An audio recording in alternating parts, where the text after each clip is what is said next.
Ya, selamat pagi. Assalamualaikum warahmatullahi wabarakatuh. Bapak Ibu sekalian, hari ini kita ketemu lagi dengan saya, Wang Sajaya. Pada hari ini saya akan menjelaskan panduan penulisan soal ujian ya, tahun 2021. Panduan ini dibuat oleh Puspendik ya, jadi mengikuti aturan main yang dibuat oleh Puspendik, Pusat Penilaian Pendidikan. Lagi-lagi saya berpikir positif, ini adalah sebuah kontribusi. Belum tentu yang saya sampaikan adalah kebenaran mutlak. Mohon izin kepada para master pembuatan soal untuk mengoreksi saya jika ada hal-hal yang tidak pas. Selamat pagi, jangan lupa untuk terima kasih. Kita lanjutkan untuk pembelajaran hari ini. Salah satu soal yang diujikan pada ujian sekolah penilaian akhir adalah ujian tulis. Pada bagian ini saya akan menjelaskan tentang bagaimana membuat penulisan soal yang baik dan benar. Pengertian dasar tulis. Dasar tulis merupakan kumpulan soal-soal yang diberikan kepada peserta didik dalam bentuk tulisan. Dalam menjawab soal, peserta didik tidak selalu harus merespon dalam bentuk tulisan, tetapi juga dapat dilakukan dalam bentuk lain, seperti memberi tanda, mewarnai, menggambar. Soal-soal pada tes tertulis dapat diklasifikasikan menjadi dua, yaitu soal dengan memilih jawaban yang sudah disediakan, bentuk soal pilihan ganda, benar salah, menjodohkan, dan soal dengan memberikan jawaban secara tertulis, bentuk isian, jawaban singkat, dan uraian. Dalam penyusunan soal tertulis, penulis soal harus memperhatikan kaidah-kaidah penyusunan soal dari segi materi, konstruksi, dan bahasa. Saya ulangi, dalam penyusunan soal tes tertulis, penulis soal harus memperhatikan kaidah-kaidah penyusunan soal dari segi materi, konstruksi, dan bahasa. Teknik penulisan soal pilihan ganda atau PG. Bapak Ibu, soal PG adalah soal yang paling banyak kita buat, tapi tentunya banyak juga teman-teman yang belum mengetahui apa sih soal PG itu. Soal pilihan ganda merupakan bentuk soal yang jawabannya dapat dipilih dari beberapa kemungkinan jawaban atau option yang telah disediakan. Setiap soal PG terdiri atas pokok soal atau stem dan pilihan jawaban atau option. Pilihan jawaban terdiri atas kunci jawaban dan pengecoh atau distraktor. Kunci jawaban merupakan jawaban benar atau paling benar, sedangkan pengecoh merupakan jawaban tidak benar, tetapi peserta didik yang tidak menguasai materi memungkinkan memilih pengecoh tersebut. Saya ulangi, peserta didik yang tidak menguasai materi memungkinkan memilih pengecoh tersebut. Oleh karena itu, kita harus benar-benar membuat soal pengecoh itu yang sesuai dengan aturan membuat pilihan jawaban. Dia harus homogen dan logis. Perhatikan contoh kisi-kisi soal dan penyelesaian soal pilihan ganda berikut ini.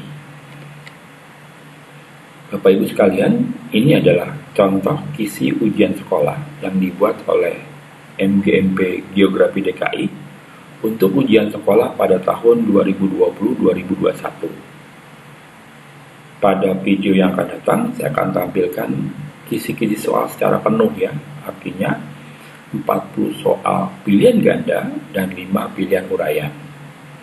Bapak Ibu sekalian, ini tentu sudah biasa dengan format seperti ini.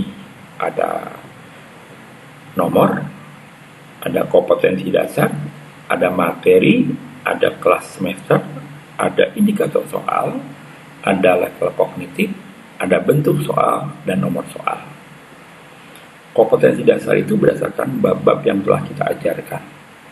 Pada kompetensi dasar pertama, tertulis memahami pengetahuan dasar geografi dan terapannya dalam kehidupan sehari-hari. Sementara materinya itu ada konsep geografi, ada prinsip geografi, ada pendekatan geografi, dan satu lagi ruang lingkup geografi. Bapak Ibu bisa memasukkan semuanya atau hanya mengambil beberapa bagian saja. Pada bagian ini, saya hanya mengambil 3, yaitu konsep, prinsip, dan pendekatan. Ruang lingkup tidak saya masukkan. Ini materi pelajaran kelas 1, semester 1. Indikator soal adalah hal yang harus dibuat agar para penulis soal bisa membuat soal secara benar. Apa yang distimuluskan, apa yang ditanyakan, dan harapan apa jawaban yang akan diberikan siswa. Ada level kognitif, yaitu tingkatan berpikir ya, tingkatan berpikir. Ada bentuk soal dan nomor soal. Pada kisi-kisi ini tertulis memahami pengetahuan dasar geografi dan terapannya dalam kehidupan sehari-hari.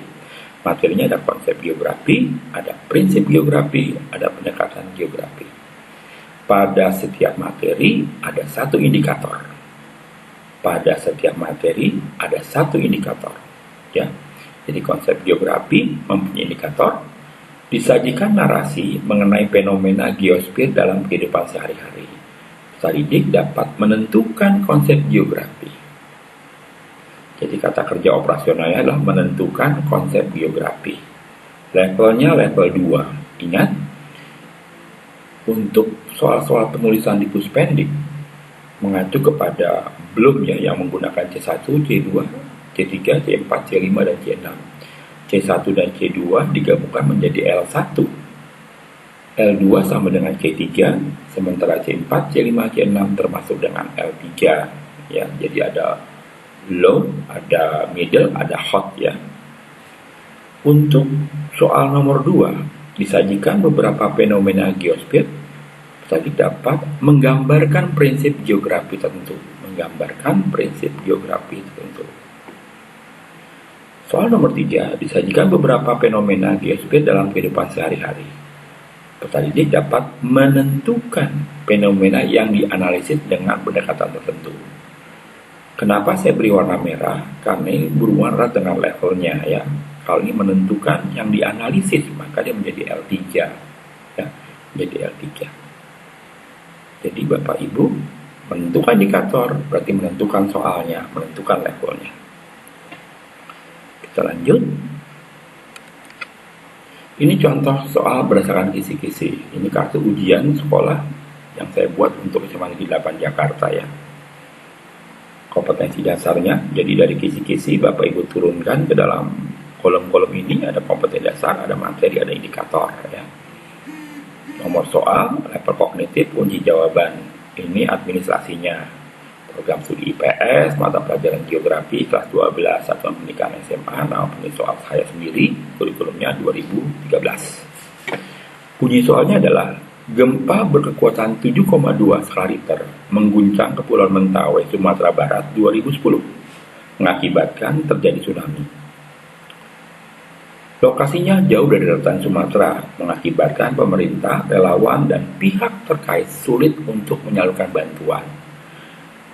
Indikator yang disajikan pernyataan mengenai fenomena geosfer dapat menentukan konsep geografi.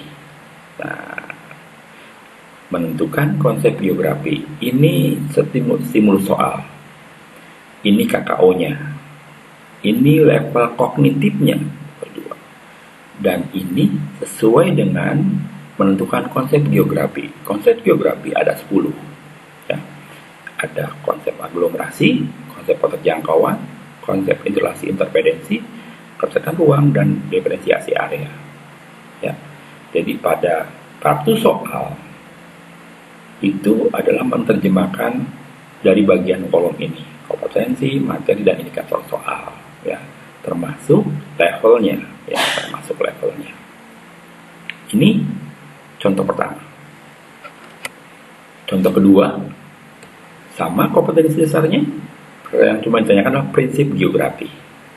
Disajikan beberapa fenomena, ini beberapa fenomena. Saya ulangi, sesuai dengan indikator, disajikan beberapa fenomena. Ini fenomenanya. Biasanya pakainya 5 Bapak Ibu. Jangan pakai 6, jangan pakai 3. Ya, kalau nanti pilihan jawabannya adalah menggunakan pola seperti ini, maka sebaiknya pernyataannya ada 5. Ingat penulisannya titik 2, titik 2, titik 2, titik terakhir. Ya, seperti itu. Ini ada 4 titik. Kenapa pakai angka, bukan pakai nomor? Karena nomor adalah nomor soal. Ya, saya ingatkan itu. Ada 1 spasi diturunkan ke bawah. Pernyataan. Persebaran barang tambang di Indonesia, wilayah tanah subur akibat gunung api, tsunami Aceh menelan korban, dan sebagainya. Prinsip interrelasi sesuai angka, kita memilih seperti ini ya. Oke. Menggambarkan prinsip geografi tertentu, levelnya masih level 2. Oke, saya lanjut. Ini soal nomor 3, bicaranya pendekatan. Tapi KKO-nya adalah menentukan fenomena yang dapat dianalisis dengan menggunakan pendekatan. Analisis dengan menggunakan pendekatan, artinya levelnya 3, ya. Jadi C4, C5, dan C6. Fenomena geosphere, tanda-tanda dapat dianalisis, itu ada kalimat akibat. Ya, ada akibat. Ini akibat, ya, akibat. Ini sih tebakan, bukan tebakan. Ini shortcut dari guru pembuat soalnya saja. Begitu ada akibat, itu adalah yang perlu dianalisis. Nah, ini fenomena geosphere yang bisa dikaji dengan menggunakan pendekatan kepilihan sesuai dengan angka. Ya, saya selalu mengatakan sesuai angka ya, yang biasa saya lakukan. 4. Urutan jawaban seperti ini Bapak Ibu nanti di kaidah soal ada yang harus berurut ya. 1, 2, 3, 1, 3, 5. Urutan depannya semakin membesar ya. Itu salah satunya ya. Ini contoh kartu soal ujian yang saya buat di SMA 8 Jakarta. Bapak Ibu, kita masuk ke bagian utama, yaitu kaidah penulisan soal pilihan ganda. Sebelumnya, kita harus tahu dulu kelebihan dan keterbatasan soal pilihan ganda. Beberapa keunggulan dari bentuk soal PG adalah dapat diskor dengan mudah, cepat, dan memiliki objektivitas yang tinggi. Dapat mengukur berbagai tingkatan kognitif, ya, baik L1, L2, L3. Mencakup ruang lingkup materi yang luas. Tepat digunakan untuk ujian berskala besar yang hasilnya harus segera diumumkan, seperti ujian nasional, ujian akhir sekolah, dan ujian seleksi pegawai negeri. Tentunya, model-model soal pasti punya keterbatasan, begitu juga dengan soal pilihan ganda. Beberapa keterbatasan dari bentuk soal pilihan ganda adalah perlu waktu lama untuk menyusun soalnya. Bapak Ibu nggak sembarangan buat soal. Perlu ditelaah, perlu diperbaiki, perlu diuji cobakan dahulu. Sulit membuat pengecoh yang homogen dan berfungsi. Nah, yang disebut sebagai pengecoh yang homogen itu nggak mudah. Kadang-kadang pengecohnya nggak berfungsi. Terlalu jauh dari jawaban-jawaban yang lain. Jadi, ibarat kata sebagai membuang-buang jawaban dan pasti tidak akan dipilih oleh siswa. Terdapat peluang untuk menebak kunci jawaban atau blind choice. Kadang-kadang di beberapa mata pelajaran ada yang pengecohnya salah. Jadi dia justru membuat pilihan jawaban yang paling panjang dan siswa memilih hal itu. Karena kalau paling panjang pasti paling komplit, padahal belum tentu. Nah, di geografi kita belajar untuk membuat soal di mana pengecohnya homogen dan berfungsi, ya. Bapak Ibu, kita lanjut. Dalam menulis soal bentuk PG, penulis soal harus memperhatikan kaidah-kaidah sebagai berikut. Yang pertama, kaidah materi. Kaidah materi terdiri dari 1. Soal harus sesuai dengan indikator. Ini paling penting. Kenapa? Untuk para penelaah soal, ketika dilihat soalnya sudah tidak sama dengan indikator, soal itu langsung salah. Dan tidak perlu ditelaah lagi. Saya ulangi. Kaidah nomor 1, soal harus sesuai dengan indikator. Ini paling penting. ketika soalnya tidak sesuai dengan indikator. Contoh, disajikan gambar, gambarnya nggak ada. Disajikan tabel, tabelnya nggak ada. Disajikan beberapa pernyataan, dia tidak buat pernyataan. Ini sudah salah, sudah fail. Berarti tidak perlu ditelah lagi. Ini soal sudah salah. Jadi yang nomor 1 itu yang paling penting. Yang kedua, pilihan jawaban harus homogen dan logis, ditinjau dari segi materi. Pilihan jawaban harus homogen dan logis, ditinjau dari segi materi. Yang ketiga, setiap soal harus mempunyai satu jawaban yang benar atau yang paling benar. Saya ulangi, setiap soal harus mempunyai satu jawaban yang benar atau yang paling benar. Itu dari sisi materi. Bagian kedua, konstruksi soal. Ini ada 9 poin ya. Kalau tadi 3 poin di materi, di konstruksi ada 9 poin. Yang pertama, pokok soal harus dirumuskan secara jelas dan tegas. Jadi kalau di indikator soal sudah jelas tuh, disajikan gambar. Siswa dapat menentukan. Ya udah, cuma itu saja yang perlu dapat dibuat. Tidak perlu berpanjang-panjang. Tidak perlu menambahkan sayap-sayap dan ekor-ekor lagi. Rumusan pokok soal dan pilihan jawaban harus merupakan pernyataan yang diperlukan saja. Ini memperjelas poin 1. 3. Pokok soal jangan memberi petunjuk ke arah jawaban benar. Ya. Keempat, pokok soal jangan mengandung pernyataan yang bersifat negatif ganda. Apa itu negatif ganda? Yang bukan kecuali. Dalam satu soal tiba-tiba ada pernyataan yang bukan bla bla bla adalah kecuali. Itu sama aja balik. Soal ujian nasional itu sudah lama tidak ada kata bukan atau kecuali. Kenapa? Karena ingin menyampaikan hal yang positif saja. Ya. Kecuali kalimatnya adalah positif dan negatifnya. Keuntungan untuk sebuah wilayah akibat dari migrasi. Ya. Seperti itu misalnya. Ya. Nanti kita lihat soalnya. Panjang rumusan pilihan jawaban harus relatif sama. Jadi, kalau jawaban A itu ada 3 hal, misalnya bla bla bla, koma, bla bla bla, koma, dan bla bla bla, maka jawaban B, C, D, E itu harus 3 juga. Ya. Kalau jawaban A-nya tentang hewan, jawaban B-nya tentang hewan. Tidak boleh di antara hewan itu ada tumbuhan. Oke.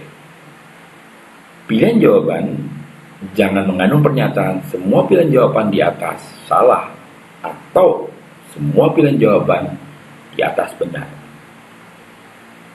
Atau bukan salah satu jawaban di atas, BS, SD. Itu kita pernah mengalami masa-masa itu di tahun 80-90. Pilihan jawaban yang berbentuk angka atau waktu harus disusun berdasarkan urutan besar kecilnya nilai tersebut atau kronologisnya. Kalau di geografi kan misalnya jarak ya, atau skala 1/10.000, 1/20.000, 1/30.000, 1/40.000, 1/50.000 seperti itu. Atau kalau jarak 11 km, 12 km, 13 km seperti itu. Atau penduduk 1 juta, 2 juta, 3 juta, itu seperti itu ya. Yang ke-8, gambar, grafik, tabel, diagram dan sejenisnya yang terdapat pada soal harus jelas dan berfungsi. Kadang-kadang salahnya sudah tidak ada gambar, padahal indikatornya meminta gambar. Kadang-kadang dimintanya tabel, tapi soal nggak ada tabel. Tapi kadang-kadang ada gambar, ada grafik, ada tabel, tapi tidak berfungsi. Yang kalau gambarnya hilang, siswa masih bisa menjawab soal itu. Makanya kalimat soalnya selalu mengatakan begini, berdasarkan ilustrasi di atas, berdasarkan peta di bawah ini, berdasarkan sketsa peta, berdasarkan gambar di bawah ini, itu lebih menjelaskan apa pokok soalnya. Yang ke-9, butir soal jangan bergantung pada jawaban soal sebelumnya. Jadi tidak boleh ada pernyataan berdasarkan jawaban soal sebelumnya. Nah, itu nggak boleh. Kenapa? Karena harus bolak-balik ya.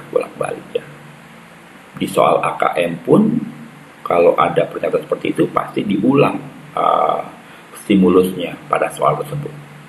Jadi setiap soal harus ada stimulus, walaupun stimulusnya sama, literasi sama, tapi soalnya berbeda.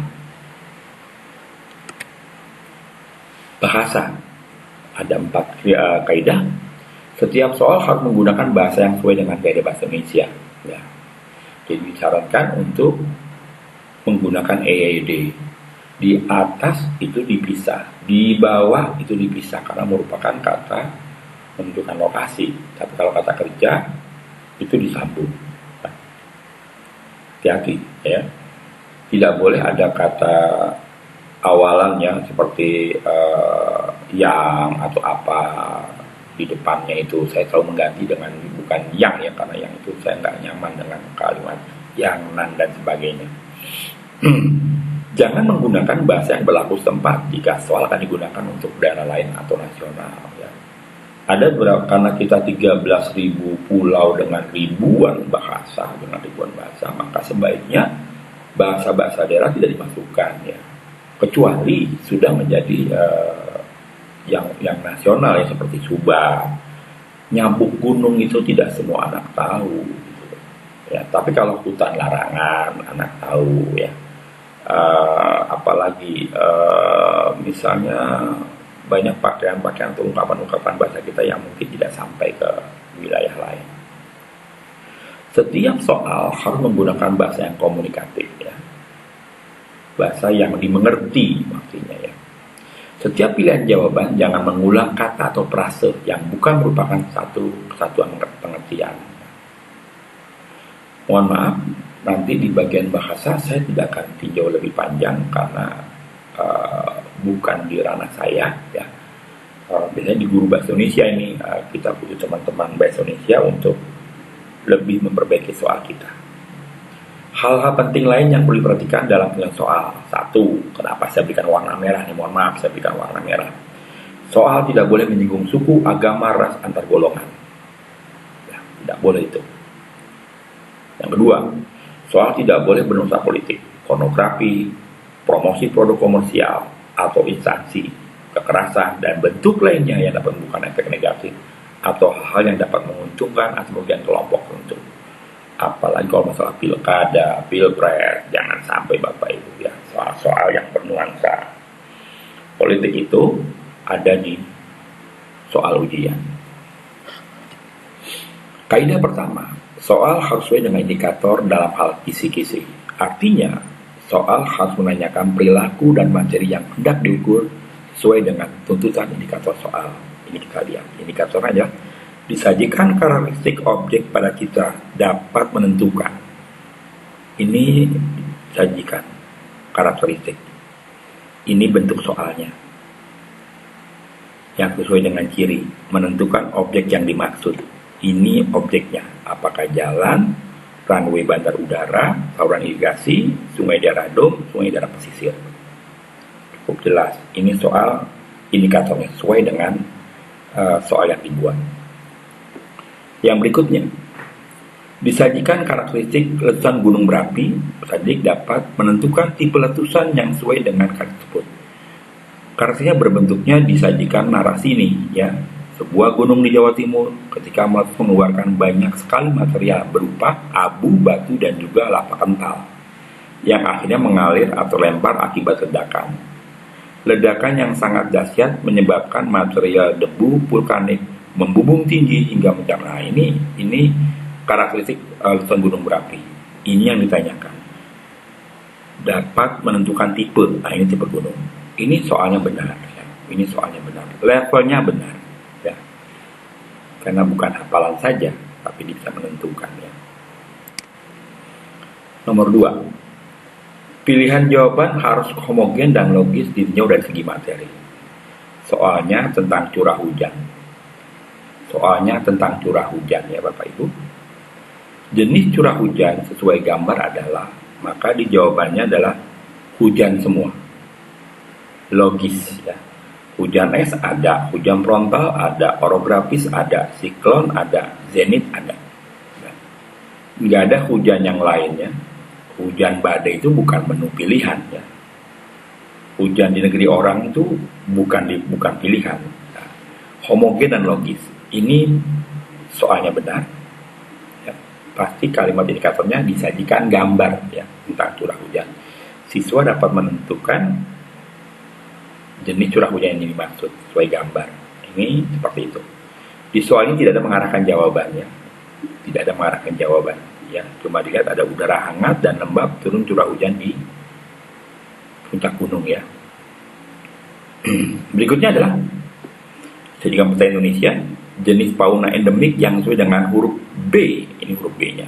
Ingat, hurufnya jangan di laut ya, karena kita bicara hewan yang ada di daratan. Kita lihat, ini sama, 3 buah, 3 buah, 3 buah, homogen, semuanya hewan. Tidak boleh ada tanaman tumbuhan di sini, ya. Logis. Ini hewan-hewan yang sesuai ya. Tinggal yang mana yang paling benar. Jelas Bapak Ibu? Kita lanjut kaidah berikutnya.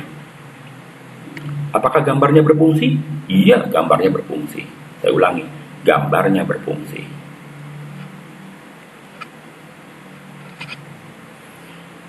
Setiap soal mempunyai satu jawaban yang benar atau yang paling benar.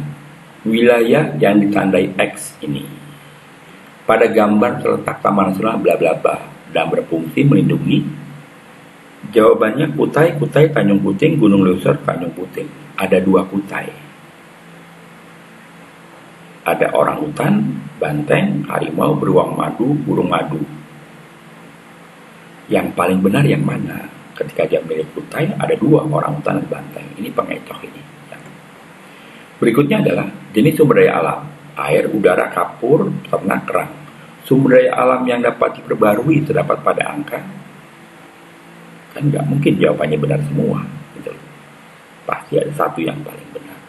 Dan ini sudah urutan 1, 1, 1, 2, 3 ya. Sesuai juga dengan harus berurutnya. Apakah gambarnya berfungsi? Iya.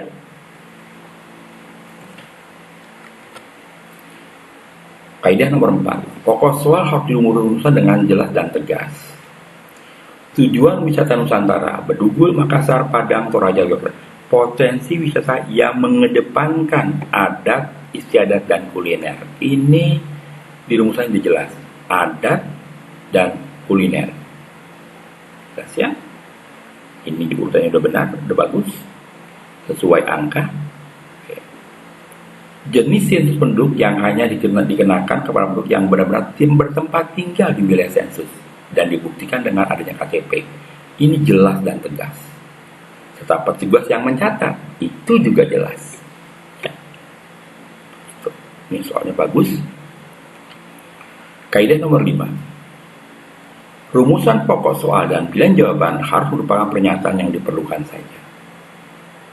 Data Komisi Penduduk menurut umur, kelompok umur 014, 15, 65, dan 65 tahun, jumlahnya 10, 25 ribu.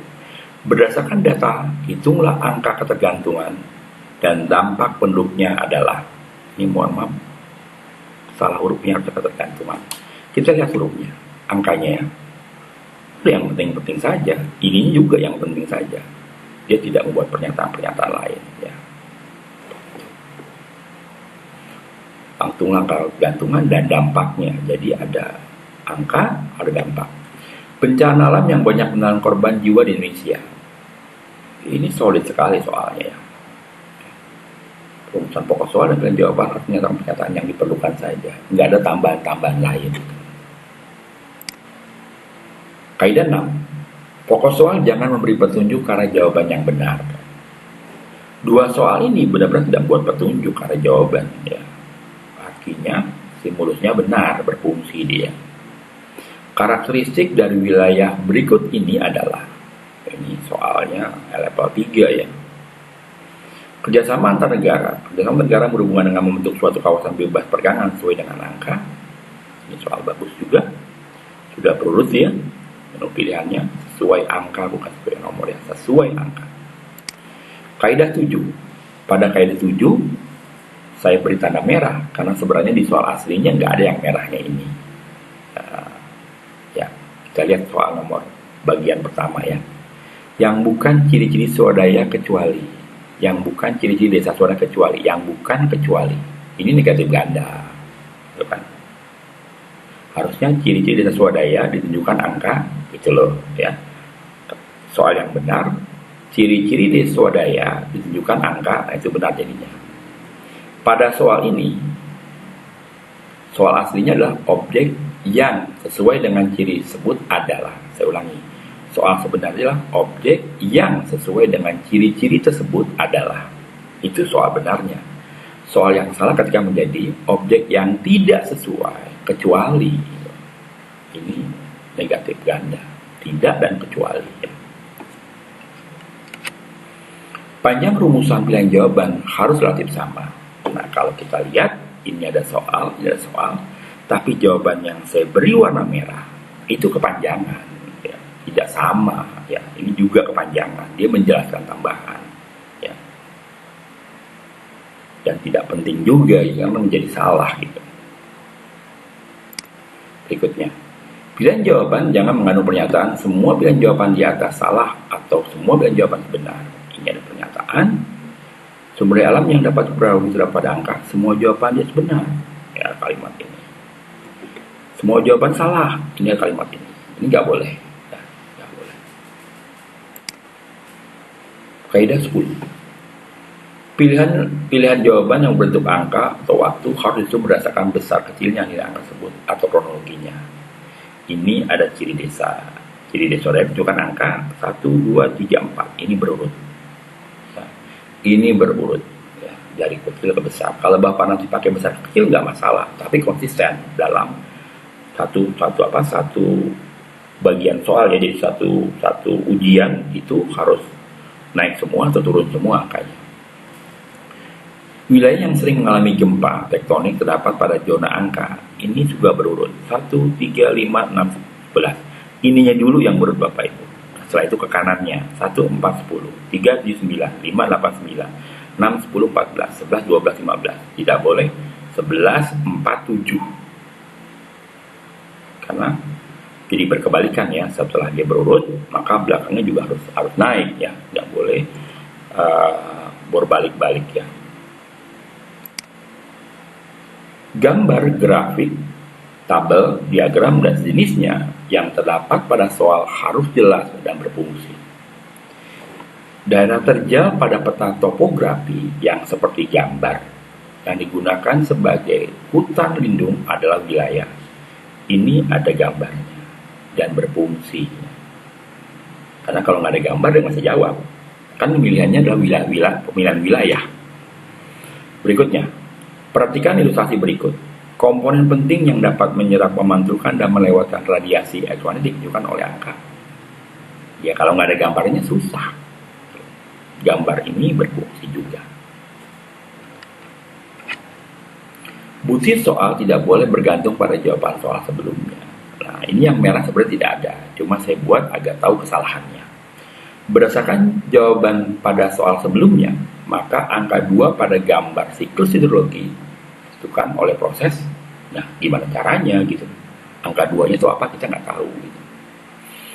Berikutnya adalah jenis aktivitas penduduk sesuai dengan jawaban jenis bioma pada soal sebelumnya adalah. Saya ulangi, yang bagian merah pada soal sesungguhnya adalah tidak ada. Gitu. Ya, begitu. Demikian Bapak Ibu yang dapat saya sampaikan untuk video yang pertama ini. Secepatnya saya akan buat untuk video yang bagian berikutnya tentang soal. Demikian, makasih. Selamat pagi, tetap semangat. Assalamualaikum warahmatullahi wabarakatuh.